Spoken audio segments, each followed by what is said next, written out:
लड़ रहे हैं बैतुल मुकद्दस की आजादी के मतवाले, लड़ रहे हैं बैतुल मुकद्दस की आजादी के मतवाले। तो आज अमेरिका की भी हवा निकली है, आज चाइना भी बाप बाप चिल्ला रहा, आज इजराइल भी चीख चीख कर कह रहा कि जब मुझको गुरूर था अपने मिसाइल और अपने एटमी प्लांट पर, बैतुल मुकद्दस के मतवालों ने उस एटमी प्लांट की हवा निकाल कर बता दिया कि जमीन जीतने के लिए फौज की जरूरत होती है, मिशन जीतने के लिए आशिक की जरूरत होती है। रिजल्ट आया है, मेरे बच्चों को लावारिस घास समझकर जो चाहता था चर लेता था, हलाया जबेदार शरिया ने, मेरे आलिमों ने, और जब हला करके डंगा दिया, मैंने कहा देखता हूं कि तेरे सीने में कितना दम है, आ। अब तक तुझे सियासी वर्करों से पल्ला पड़ता रहा, अब मुस्तफा के वारिसों से पल्ला पड़ गया है, आ। तो इसी 20 दिसंबर को एक कानून लाना पर खड़ा होवोगे। कब तक बैसाखी पर नस्लों को जिंदा रखोगे? कौन आएगा तुझको अब जगाने के लिए? इसलिए बलियावी की इल्तिजा है, हो सके तो खिदिरपुर कोयला सड़क वालों लिखो, जितने क्लब के नौजवान हो एक दिन इकट्ठा हो जाओ। बरसों से चिल्ला रहा हूं, लेकिन न किसी हजरत को फुर्सत है, न किसी हाकिम को छुट्टी है, और काम भी कुछ भी नहीं। इसलिए मैं उलमाए कराम से गुजारिश करूंगा, लिस्ट बनाइए, इन नौजवानों को बैठाइए। इस वक्त पूरे भारत में नहीं, पूरी दुनिया में अपने मजहबी पेशवाओं का इज्जत जो मेरी कौम का जवान करता, दूसरी कौम नहीं करती। इससे बढ़कर नेमत और क्या चाहिए साहब? इसी कोयला सड़क में 50 मंत्री आवे, गुनहगार से गुनहगार, अनपढ़ से अनपढ़ भी मुसलमान होगा ना, तो उस मिनिस्टर की जूती सीधी नहीं करेगा। लेकिन आज भी क्या मोहब्बत है मेरे बच्चों के दिल में आलिमों की। अगर आलिम चारपाई से नीचे उतरना चाहता है ना, तो हमारे बच्चे जूती लेकर दौड़ते हैं।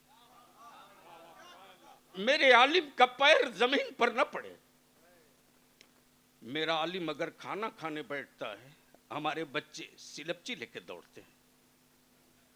हजरत को उतर के जाना पड़ेगा? नहीं। मैं पूछता हूं अब इससे बढ़कर क्या होगा साहब? इसी कोयला सड़क में, इसी फैंसी के सामने, इसी धर्मतल्ला में, इसी चौक चौराहे पर हमारे बच्चे खिलौना बेचते, कपड़ा बेचते, टी शर्ट बेचते। लेकिन अगर इलाके का कोई बुजुर्ग आलिम गुजरता, उस बच्चे की नजर पड़ती, जेब में पैसा ना हो, फिर भी दौड़कर उधार चाय लाके पिलाने की कोशिश करता है। आखिर इन जज्बों को मैं कहां दफन कर रहा हूं? आखिर इस अकीदत को हम कहां कत्ल कर रहे हैं? कभी तो सोचे इनकी औलादों के लिए, कभी तो अंदर के एहसास को जगावे, कभी तो अपने आप से हम पूछें। दुनिया बलियाबी की जरूरत पूरी कर सकती है, बलियाबी की लालच पूरी नहीं कर सकती। दुनिया बलियाबी की जरूरत पूरी कर सकती है, बलियाबी की लालच पूरी नहीं कर सकती। लालच दो ही वक्त करो, किसी का इल्म अच्छा देखो तो दुआ करो, मेरे अल्लाह ऐसा ही इल्म हमें भी अता कर। किसी का तकवा अच्छा देखो तो लालच करो, मेरे अल्लाह ऐसा ही मुझको भी तकवा दे दे। तेरे बलियाबी के शागिर्द ताना कसते थे, एमपी रहे, एमएलसी रहे, कैबिनेट रैंक का पावर लीगे रहे, और किराए के घर में मैं मुस्कुरा के टाल देता था, हाँ बेटे जीने के लिए रब का एहसान ही इतना काफी है। हम आपसे विनती करके कहेंगे, जलसों को सस्ता करो, बंद करो डेकोरेशन 3 किलोमीटर का बंद करो। नहीं चाहिए 101 गरीब नवाज के लंगर का बंद करो। नहीं चाहिए 50,000 की चादर बंद करो, फूल की चादर डाल दो। अरे वो सिर्फ गरीब नवाज ही नहीं है रे, वो भारत के ईमान वालों का मुश्किल कुशा है, मुश्किल कुशा। तो जो गरीब नवाज कलकत्ता वालों की सदा सुन सकता है, साल में 5 मरतबा जाने की क्या जरूरत है? उसी पैसे को बचाओ, अपनी औलादों के लिए तालीम का एक नक्शा बनाओ, मैकेनिज्म करो। और हम तो अर्ज करेंगे, बहुत पहले आया था, जब रेख निकलती थी, मौलाना हाफिज मुस्तकीम साहब थे तब आया था, फिर बीच में 2-4 बार आया हो, कई सालों के बाद आया। और शायद नौजवान बच्चे, कम उम्र बच्चे जलसे की दाई ना होते तो मैं सलाम कह के माजरत कर लेता, जलसों के लिए टाइम नहीं है मेरे पास, इस काम के लिए ढेर आलिम है कर रहा है। आज रानीगंज के गौसे बंगाला की चौखट पर तहरीक बेदारी की नशिस्त थी, कल मुर्शिदाबाद में थे, वहां मीटिंग थी। हम तो एक एक मस्जिद गिनने के लिए निकल पड़े हैं। मस्जिद सिर्फ नमाज की जगह नहीं है। दुनिया की पहली यूनिवर्सिटी की बुनियाद मिस्र में नहीं पड़ी, मस्जिद नबवी में पड़ी है। वो 1.5 आंख वाले को क्या पता यार, 1.5 आंख वाला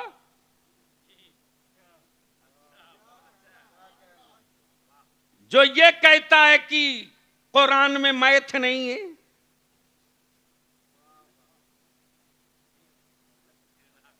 समझे कि नहीं समझे?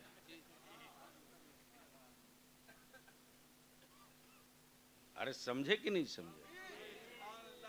30 रुपया लीटर पेट्रोल बेच रहा था, सिर्फ जली है।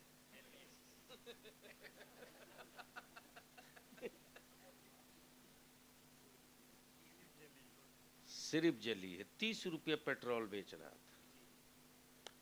एक टैबलेट 300 में बेच रहा है, इसलिए कि ये अंधभक्ति की गोली है, एक बार खाया तो गया। जैसे आजकल बहुत सारे लोग हैं, नमाज एक टाइम नहीं पढ़ेंगे, गर्दन पकड़ के जन्नत में फेंकता है, ऐसे हरामखोरों की टांग पकड़ के नदी में फेंक दो। रियायत मत करो, वरना ये कोढ़ नासूर बनेगा, तेरे बच्चों को दीन से हटा देगा, नाम अब्दुल्ला रह जाएगा। बस आखिरी बात सुन लो, इसलिए कमेटी वालों से कहूंगा, नौजवान हो, तकरीर के लिए बहुत सारे आलिम है, बुला लेना। काम जब करने की नीयत हो जाए तब बलियावी को फोन करना। कोई जरूरी नहीं कि पूरा खिदिरपुर इकट्ठा हो तब कोई काम हो, ये कोई जरूरी थोड़ी है। इस पूरे खिदिरपुर के अहले सुन्नत की जितनी मस्जिदों के अइम्मा, मस्जिद के सदर, मस्जिद के सेक्रेटरी, मस्जिद के मुतवल्ली, मस्जिद के इमाम, और किसी इलाके में उर्स कमेटी हो उसके भी सदर सेक्रेटरी, जलसा कमेटी हो उसके भी सदर सेक्रेटरी, वेलफेयर कमेटी हो उसके भी सदर सेक्रेटरी, सबका नाम नंबर व्हाट्सएप के साथ जमा करो और हमें भी खबर करो। मैं भी अपने सारे आलिमों से गुजारिश करूंगा, माइक लगाए बगैर जमीन पर चादर और बोरा बिछा के बैठो। जो कौम जमीन पर नहीं बैठना सीखेगी वो कौम आसमान में परवाज नहीं कर पाएगी। और एक डिजाइन बनाओ कि मेरे मोहल्ले में बारात आएगी तो बारातियों की शक्ल कैसी होगी,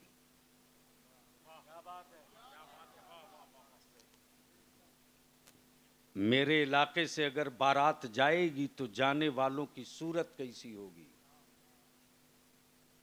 लफंगों को लेकर चले हो मुस्तफा की सुन्नत अदा करने,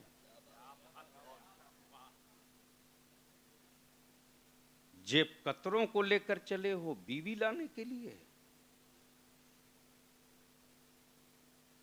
दावत दो, कार्ड छपवाओ तो लिख दो कि दावत दे रहा हूं, शर्त है दीन की बारात है, बारात में वही चले जो जोहर के वक्त वहां पहुंचकर मस्जिद में जमात के साथ नमाज पढ़ने की हिम्मत रखते हों। 4 आना छठवां माल ऐसे ही साफ हो जाएगा। बोलो सही है कि गलत? अरे जोर से बोलो ना। अब इस पर तो नारा नहीं लगाओगे इसलिए कि जन्नत नहीं मिली। लगाओ ठोक के खड़ा होके। बरसों से सिर्फ जलसा करते आए हो, काम कब शुरू करोगे? और उसके लिए जहां एक दिन इकट्ठा हो जाओ, मालूम है एक तहरीक बेदारी ने सत्ता को हिला दिया। लेकिन यही काम मौलाना कोई दूसरी जमात वाला किया होता तो उसकी जमात का एक एक मौलवी नाच नाच के कहता ये काम हमारी जमात ने कराया। एक लफ्ज नहीं निकला। 13 दिसंबर 2022 से बलियाबी तहरीक बेदारी जिला जिला, गांव गांव, इलाका इलाका लेकर दौड़ते रहा। एजेंडा है नबी की इज्जत और नामूस पे कानून बनाओ। दूसरा एजेंडा है बगैर किसी सबूत के मेरे बच्चों को आतंकवादी कहोगे तो आर और पार कर दिया जाएगा, बख्शा नहीं जाएगा। अगर देश का गद्दार है लटका दो सूली पर। हम अंग्रेजों की दलालों की औलाद नहीं है जिसने भारत में आजादी की जंग लड़ने के लिए अंग्रेजों के खिलाफ जिहाद का फतवा दिया है, उस अल्लामा फजल हक खैराबादी की औलाद है। तुम्हारे बाप के उतने सर नहीं कटे जितने मेरे बाप के सर कटे हैं। तुम हमें हुब्बुल वतनी का सबक मत सिखाओ। तुम हमें हुब्बुल वतनी का सबक मत सिखाओ। हम माफी पीर की औलाद नहीं, हम मोइनुद्दीन के सदकाखोर गरीब नवाज के मानने वाले हैं। बेवफा मेरे खून में नहीं, बेवफाई मेरे खून में नहीं। टैंक तोड़ने की फितरत मेरे लहू में है, टैंक तोड़ने की फितरत मेरे लहू में है। लेकिन मेरे बच्चों को डराया सबने क्या बोलते? कोई विकल्प नहीं है। पागलो, 7% वाला सत्ता ले सकता है, 6% वाला हुकूमत बना सकता है, 27% वाला विकल्प खोज रहा। तब बलियाबी ने तय किया, एक नारा दे दिया, हिल गए हैं लोग। अब वो नारा ये है, जिसकी जितनी संख्या भारी उसकी उतनी हिस्सेदारी। आओ, कोई 2 नंबर के हिंदुस्तानी है? मौलाना जुमला नहीं, रिजल्ट आ गया। घास के रिजल्ट आया है। मेरे बच्चों को लावारिस घास समझकर जो चाहता था चर लेता था। हलाया जबेदार शरिया ने, मेरे आलिमों ने, और जब हला करके डंगा दिया मैंने कहा देखता हूं कि तेरे सीने में कितना दम है। अब तक तुझे सियासी वर्करों से पल्ला पड़ता रहा, अब मुस्तफा के वारिसों से पल्ला पड़ गया है। तो इसी इसी 20 दिसंबर को एक कानून लाना पड़ा है, इसी 20 दिसंबर को, जिसमें क्लियर कहना पड़ा है कि मॉब लिंचिंग करने वालों को फांसी की सजा होगी। ये किसी और की देन नहीं है। बंगाल में, उड़ीसा में, झारखंड में, हरियाणा में, पंजाब में, उत्तर प्रदेश में मेरे बच्चों की मॉब लिंचिंग होते रही। सेकुलर कहलाने वाले चुप, एक लफ्ज नहीं निकला हरामखोरों से, एक निंदा प्रस्ताव तक लोग न ला सके विधानसभा में, इसलिए कि उनको मालूम है मुसलमान तो जंगली घास है, जब चाहो आग लगा दो। ये मौका तुमने दिया मुसलमान, तुमने अपने बच्चों को पढ़ा दिया होता तो कोई बिल्ली और छुछुंदर दिखाकर डराने की गलती नहीं करता। डरता वही है जो जाहिल होता है, जो पढ़ लेता है वो डरता नहीं है, वो लड़ता है, और जो लड़ता है वही जीतता है। लड़ रहे हैं बैतुल मुकद्दस की आजादी के मतवाले, लड़ रहे हैं बैतुल मुकद्दस की आजादी के मतवाले। तो आज अमेरिका की भी हवा निकली है, आज चाइना भी बाप बाप चिल्ला रहा, आज इजराइल भी चीख चीख कर कह रहा कि जो मुझको गुरूर था अपने मिसाइल और अपने एटमी प्लांट पर, बैतुल मुकद्दस के मतवालों ने उस एटमी प्लांट की हवा निकाल कर बता दिया कि जमीन जीतने के लिए फौज की जरूरत होती है, मिशन जीतने के लिए आशिक की जरूरत होती है। आशिकों का जत्था है, इसलिए बुजुर्गों ने मुस्तफा का आशिक बनाया है। अंधभक्त मत बनाओ, अंधभक्त बनाओगे तो मारे जाओगे, आशिक बनाओगे तो किसी की औकात नहीं कि आंख से आंख मिला सके। एक ही तो आशिक आया था भारत में जिसका नाम मोइनुद्दीन था।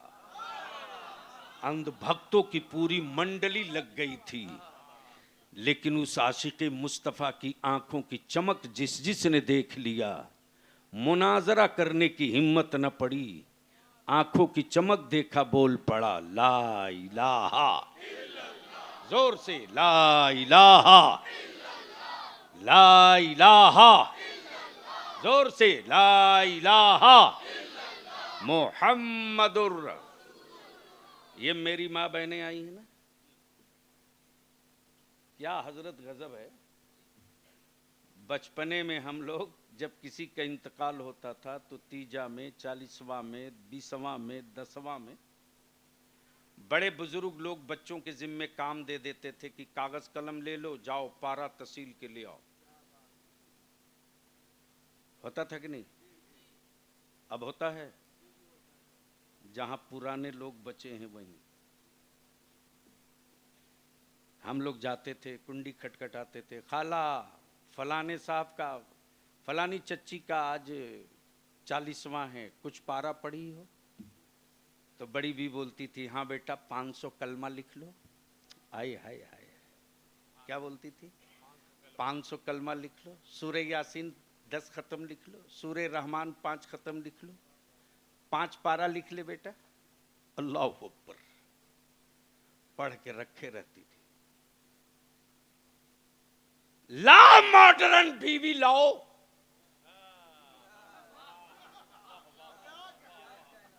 ताबीज खरीदते रहो, नस्ल नहीं बदलेगी। ताबीज बेचने वालों का व्यापार तो चलेगा, तेरी नस्ल नहीं बदलेगी। ये जल के बोल रहा हूं, जिसको तकलीफ लगे जा 10 रोटी बेची खा लेना, मेरा कुछ नहीं बिगाड़ेगा तू।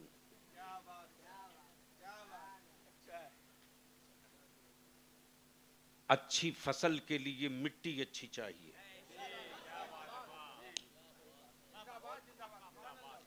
ईमान से बोलो, बंगाल की मिट्टी में नागपुर का संतरा होगा? मिट्टी तो है, होनी चाहिए। अच्छा, बिहार में कश्मीर का सेब होगा? क्यों, मिट्टी तो वहां भी है।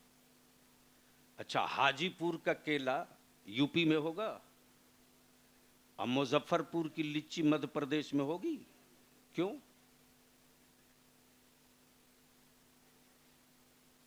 पेड़ नहीं, मिट्टी चाहिए।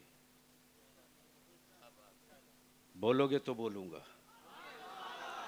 अरे जोर से बोल यार।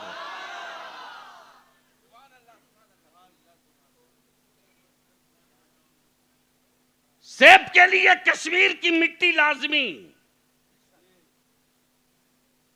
संतरा के लिए नागपुर की मिट्टी जरूरी, लीची के लिए मुजफ्फरपुर की मिट्टी जरूरी,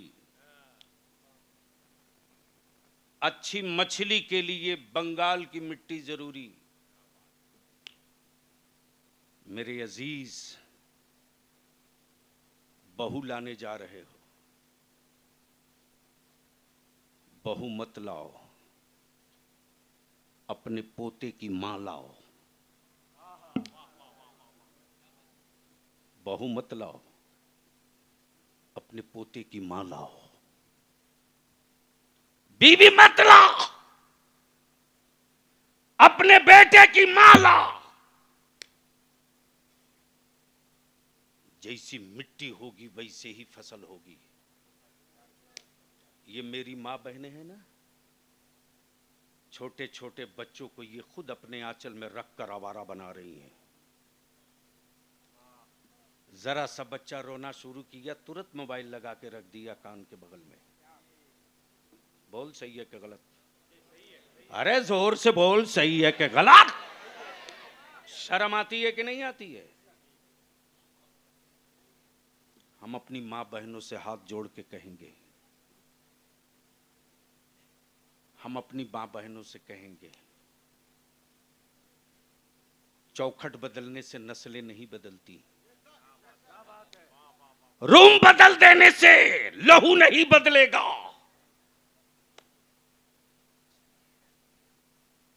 चारपाई बदल देने से सोच नहीं बदलेगी। हम अपनी मां बहनों से इल्तिजा करेंगे, अगर तेरा बेटा रोवे तो रोने दे, मोबाइल मत रख, गाना मत लगा, पहले जाके वजू कर, वजू करके हया के आंचल में छुपा कर तू दुरूद पढ़ते रह, तेरा बेटा दूध पीते रहे। 40 दिन पिला दे दुरूद पढ़कर दूध। जो मिट्टी तैयार होगी ना, वो गोश्त और पोस्त और हड्डियों की नहीं होगी, इस्लाम की दीवार होगी, जिसे न कुफ्र तोड़ सके नगा, न कोई हुक्मरा आंख दिखा सकेगा। इसलिए जितनी बड़ी बुजुर्ग माएं, दादी, खाला हैं, अपनी बहू लाने से पहले, ये भी एक लानत है हजरत, बच्ची देखने वो जाता जो एक लफ्ज नहीं पढ़ा है और अंग्रेजी में क्वेश्चन करता हरामखोर उससे। बोलो सही है कि गलत? और ये बुढ़िया सब जितनी जाती है बहू देखने, एक बुढ़ी ने नहीं पूछा कि बेटा तुझको कुरान पढ़ने आता कि नहीं, बेटा तुझको वजू करने आता कि नहीं, बेटा तुझे गुस्ल करने आता कि नहीं, बेटा तुझको कलमा दुरूद तहियात आयतुल कुर्सी याद है कि नहीं। वो जाते ही पूछती है तुझको बिरयानी बनाने आती है कि नहीं। मरोगी पतीली में। शर्म करो। इसलिए अगर बहू लाने जाओ तो मां बहनों, तुझसे विनती करके मैं अर्ज कर रहा हूं कि जब बहू लाने जाओ तो पहले ये देखो कि वो तेरे रसूल करीम की बेटी सैयदा फातिमा की कनीज है कि नहीं है, उसके सर पर हया की चादर है कि नहीं है। अगर ये देखकर बहू लाओगी ना तो याद रखना, बेटी भेजने के बाद बहू का लुत्फ नहीं, बेटी का मजा मिलेगा। अल्लाह तबारक व तआला अमल खैर की तौफीक रफ़ीक अता फरमाए। यार जिंदा, सोहबत बाकी। सलाम अलैकुम।